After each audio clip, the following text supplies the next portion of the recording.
మొత్తం కూడా కుప్పకూల్చాం. కిరాణా హిల్స్ ని కూడా వాళ్ళు దాడి చేశారు రకంగా పాకిస్తాన్ చెప్పుకొచ్చింది. Murid air base, Rahimyar Khan air base, Noor Khan air base, Jacobabad air base, ఈ రకంగా 9 టెర్రర్ క్యాంప్స్ ని 13 ఎయిర్ బేసెస్ ని పూర్తిగా కుప్పకూల్చాం. కాబట్టి ఇక పాకిస్తాన్కి అంతు చిక్కడం లేదు. తమ దగ్గర కనీసం యుద్ధం చేయడానికి గన్నుల్లో బుల్లెట్లు కూడా లేవు.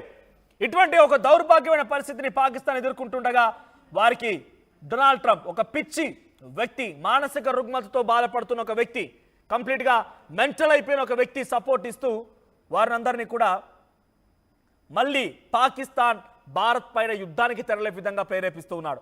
రష్యా ఇండియా ఇద్దరి మధ్య స్నేహ భావాన్ని చూడలేకపోతున్నాడు.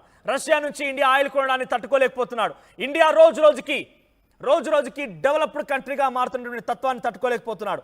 ఇండియా ఎప్పటికైనా అమెరికాకి పోటీ వస్తుందని చెప్పి భావించేటువంటి ఆ విధానాన్ని తట్టుకోలేకపోతున్నాడు. రేసు పాల్గొనాలి, కానీ రేసులో నేను ఒక్కనే ఉండాలి.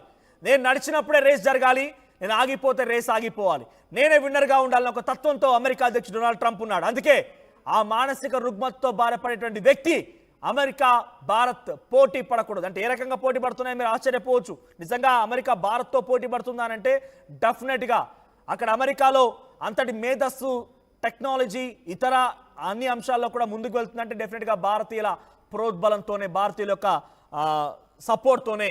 రేపటి రోజున అదే భారతీయులంతా తిరోగమనం వైపుగా మళ్ళీ భారత్లోకి వచ్చి ఇక్కడ కనుక ఆ టెక్నాలజీని, ఆ మేధస్సుని కనుక ఉపయోగించాల్సి వస్తే అమెరికాని మించిపోవచ్చు.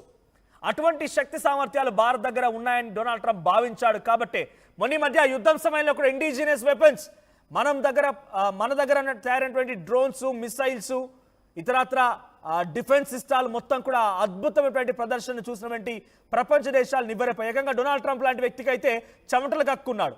అటువంటి వ్యక్తి ఇప్పుడు పాకిస్తాన్ని మళ్ళీ రెచ్చగొట్టి ఆయన ఆయుధాలు సమకూర్చి మళ్ళీ భారత్ పైన కుట్రలు, కుతంత్రాలు పైనటువంటి ప్రయత్నం ఆసిమ్ మునీర్ గారు చర్చ చేస్తున్నాడు.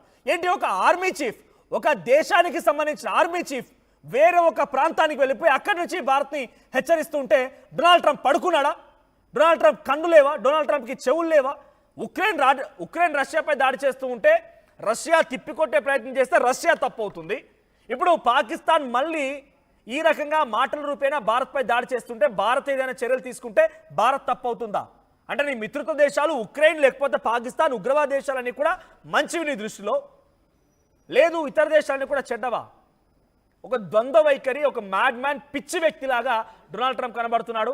ఇప్పటికైనా అమెరికా మనకి ఎంత ప్రమాదమో భావించండి, గుర్తెరగండి, ఆలోచించండి.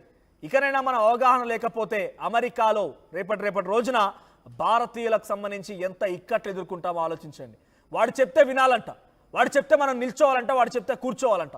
ఇదేది జరగకపోతే బెదిరించి భయపెట్టి మనం ఏదో చేయాలనుకుంటున్నాడు. అప్పటికి వినకపోతే ఈ రకంగా మళ్ళీ కొన్ని కుక్కలని మన వైపుగా ఉసుగొలిపి వాటితో దాడి చేయించాలి, వాటితో ఏదో ఒక రకంగా కుట్రలు, కుతంత్రాలు చేయాలన్న ఒక ఆలోచనతో డొనాల్డ్ ట్రంప్ ఉన్నాడు.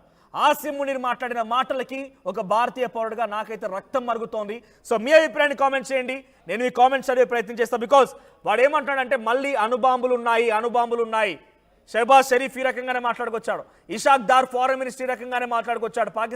పాకిస్తాన్ డిఫెన్స్ మినిస్టర్ ఖ్వాజా ఆసిఫ్ ఈ రకంగానే మాట్లాడుకొచ్చాడు.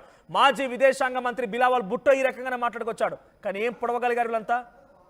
సైలెంట్గా మన ఆపరేషన్ సింధూరు చేస్తూ ఉంటే కాళరాత్రిని పరిచయం చేస్తే ఏడుస్తూ గోలోకి వెళ్ళి దాక్కున్నారు, టన్నెల్స్లోకి వెళ్ళి దాక్కొని ప్రాణాలు కాపాడుకున్నారు.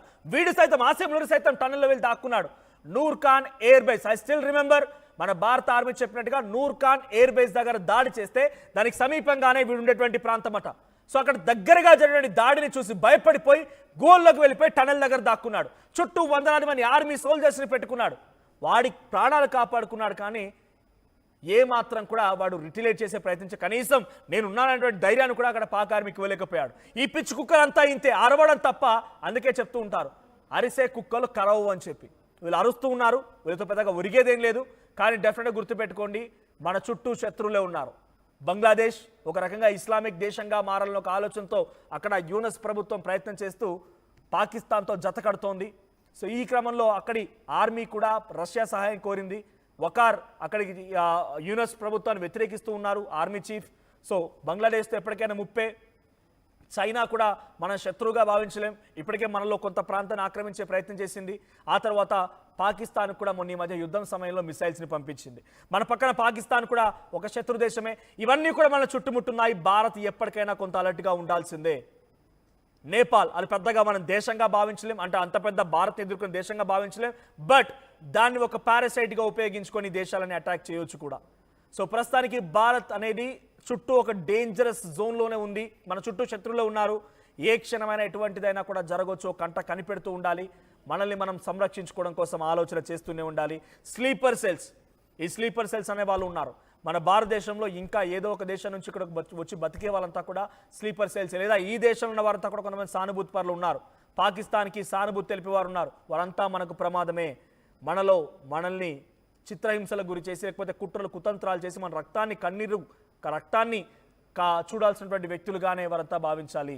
సో ప్రస్తుతానికి ఆసిం మునీర్ మాట్లాడిన మాటలు ఇప్పుడు దేశవ్యాప్తంగా చర్చనీయాంశంగా మారి మరోసారి కొంత ఆందోళనకు గురి చేస్తూ ఉన్నాయి. మన దగ్గర అనుభవం ఉంది, అణ్వాయుధ దేశంగా ఉన్నాం, మాకు ముప్పని తెలిస్తే మేము దాన్ని తప్పకుండా భారత్పై ప్రయోగిస్తాం, సింధు జలాలని వదిలిపెట్టకపోతే డ్యామ్లని పేల్చేస్తామనే వ్యాఖ్యల్ని ఆసిం మునీర్ చేసుకొచ్చాడు. ఈ వ్యాఖ్యలపైన మీ అభిప్రాయం ఏంటి? కామెంట్ చేయండి.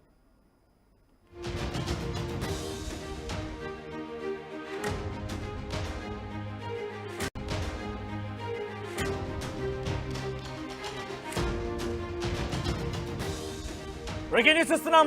పాక్ ఆర్మీ చీఫ్ ఆ పిచ్చి కుక్క మరోసారి భారత్ పై మొరిగింది. మా దగ్గర అణుబాంబులు ఉన్నాయని చెప్పి హెచ్చరిస్తోంది. ఒకప్పుడు ఇదే ఆపరేషన్ సింధూర్లో భాగంగా ఈ పాక్ ఆర్మీ చీఫ్ ఆసిం మునీర్ గాడు దాక్కున్నాడు.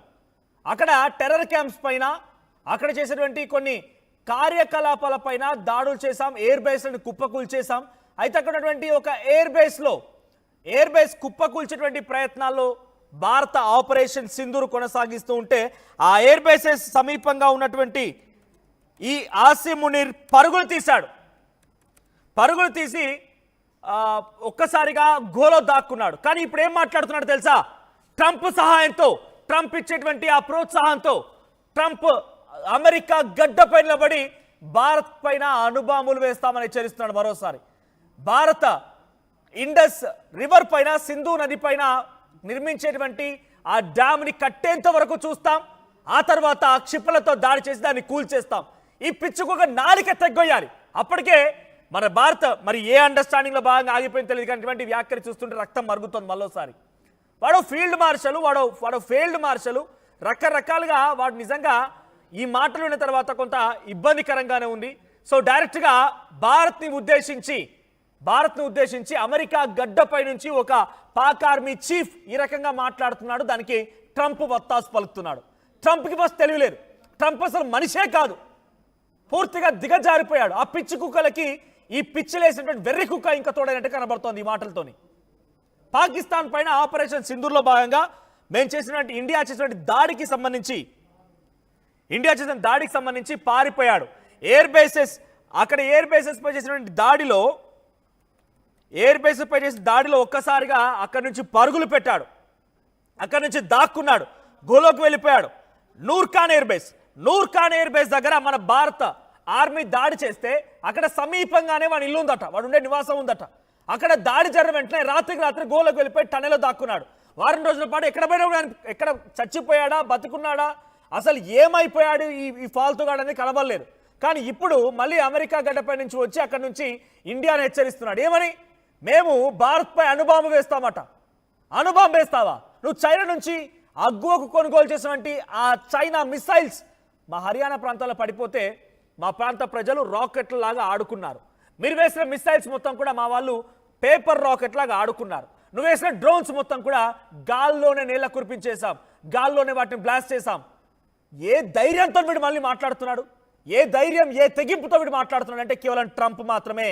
ఈ ట్రంప్, ఈ మ్యాడ్ మ్యాన్, ఈ పిచ్చిలేసినటువంటి ఒక వ్యక్తి కారణంగానే మళ్ళీ అమెరికా గడ్డపై నుంచి పాకిస్తాన్ రకంగా మాట్లాడగలుగుతోంది. ఆపరేషన్ సింధూర్ తర్వాత ఎందుకు నోరు మూసుకున్నావు? మరి ఆ బిలవాల్ భుట్టో గాడు, షెహబాజ్ షరీఫ్ గాడు, వీళ్ళందరినీ గాడు వాడు అని ఎందుకు మాట్లాడుతున్న ఈ పదాలంటే నేను ఎట్టి పరిస్థితుల్లో సహించను. పాకిస్తాన్ మాట్లాడే మాటల్ని ఎట్టి పరిస్థితుల్లో ఊరుకునే ప్రసక్తే లేదు. బికాస్ ఎక్కడో నార్త్ ఇండియాలో ఒక చిన్న ఘటన జరిగింది కదా అనుకున్నాం, కానీ ఎంతటి ప్రమాదకర ఘటనలు అవన్నీ కూడా మనం చాలా కల్లారా ఆర్టీవీ మీకు చూపించే ప్రయత్నం చేసింది. పాకిస్తాన్ నుంచి వచ్చిన ఉగ్రవాదులు మన భారతీయుల్ని హతమారుస్తూ ఊచకోత కోస్తూ వాళ్ళ రక్తాన్ని నేల చూపిస్తూ రకరకాల